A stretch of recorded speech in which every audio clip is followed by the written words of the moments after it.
অনেকদিন হলোই বাজারে সাজনা নেমেছে কিন্তু এখনো কেনা হয়নি, তাই আজকে বাজারে গিয়ে সাজনা কিনে আনলাম। আজকে রান্না করব সরিষা দিয়ে ঢেঁড়স আর ছোট ছোট আলু দিয়ে চচ্চড়ি করব। আসসালামু আলাইকুম, আশা করি সবাই ভালো আছেন। আমরা তো আলহামদুলিল্লাহ ভালো আছি।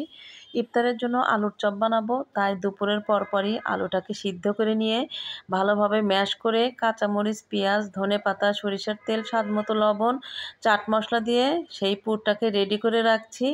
আর ওদিকে চুলায় হচ্ছে ডিম সিদ্ধ করতে দিয়েছি। গত কয়েকদিন কাউকে ইফতার দেওয়া হয়নি, তাই ভাবলাম আজকে যদি দুই একজন ভাবিকে ইফতার দিতে পারি তাহলে ভালোই হয়। সেজন্য আগে থেকে একটু কাজগুলোকে রেডি করে নিচ্ছি। কাজগুলো গোছানো থাকলে রান্নার সময় খুব একটা দেরি হয় না। আমার কাছে তো মনে হয় রান্না করার থেকে গুছিয়ে নেওয়াটাই অনেক সময়ের ব্যাপার। সেই জন্য আগে ভাগেই একটু চিন্তা ভাবনা করলাম কি কি আজকে তৈরি করব।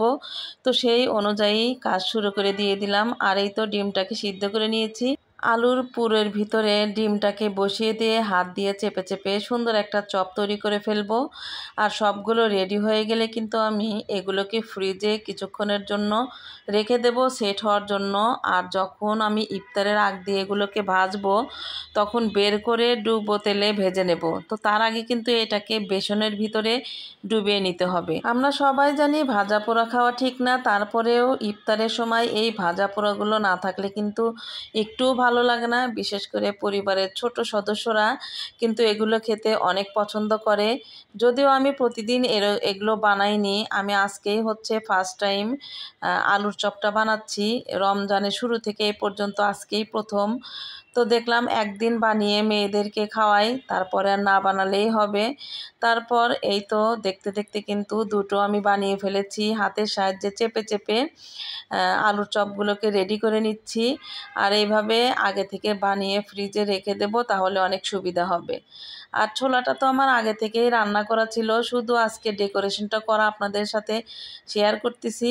আমি জিরা গুঁড়া, ধনিয়া গুঁড়া করে নিয়েছি। আর এই তো লেয়ার করে করে আমি সব কিছু দিয়ে নিচ্ছি। প্রথম লেয়ার দেওয়ার পরে কাঁচামরিচ, পেঁয়াজ, ধনেপাতা, জিরা গুঁড়া দিয়ে তার উপরে আরেকটা লেয়ার দিয়ে দিলাম। তো সেমভাবেই কিন্তু এই লেয়ারেও সব কিছু দিয়ে দিব। প্রথমে হচ্ছে দিয়ে দিলাম জিরা গুঁড়া, ধনিয়া গুঁড়া, তারপরে দিয়ে দিব পেঁয়াজ, তারপরে কাঁচামরিচ, ধনিয়া পাতা। তো এইভাবে লেয়ার লেয়ার করে ধনিয়া পাতা, কাঁচামরিচ, পেঁয়াজ, তারপরে এই জিরা গুঁড়া, ধনিয়া গুঁড়া দিলে আমার কাছে ছোলা রান্নাটা খেতে ভীষণ ভালো লাগে। জানি না কে কে কীভাবে খায়, তবে এইভাবে সবাই একদিন খেয়ে দেখবেন। ছোলা ভুনাটা খেতে অনেক মজা লাগে, একটু অন্যরকম স্বাদ আছে। ছোলাটাকে আমি রেডি করে রেখে দিলাম। এখন আমি সকালবেলা হচ্ছে সাজনা কিনে নিয়ে এসেছি, ঢ্যাঁড়স কিনে এনেছি। তো আজকে হচ্ছে সরিষা বাটা দিয়ে এই চচ্চড়ি করব সাজনার। কোনো মাছ ছাড়াই কিন্তু আজকের এই চচ্চড়িটা করব। তার জন্য পেঁয়াজ, কাঁচামরিচ, রসুন বাটা, হলুদ গুঁড়া, মরিচের গুঁড়া, ধনিয়ার গুঁড়া, স্বাদ মতো লবণ, সরিষার তেল এবং হচ্ছে সরিষা বাটা দিয়ে সুন্দর করে হাতে মাখিয়ে আজকে এই রান্নাটা করব।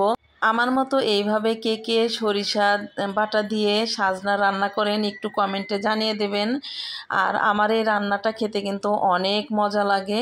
তো আপনারা একদিন এইভাবে সাজনা দিয়ে ঢ্যাঁড়স দিয়ে রান্না করে ট্রাই করতে পারেন, অনেক ভালো লাগবে গরম ভাতের সাথে। আমরা কিন্তু মাছ দিয়েও সাজনা রান্না করি, তো মাছ না থাকলেও কিন্তু আমরা এইভাবে রান্না করি।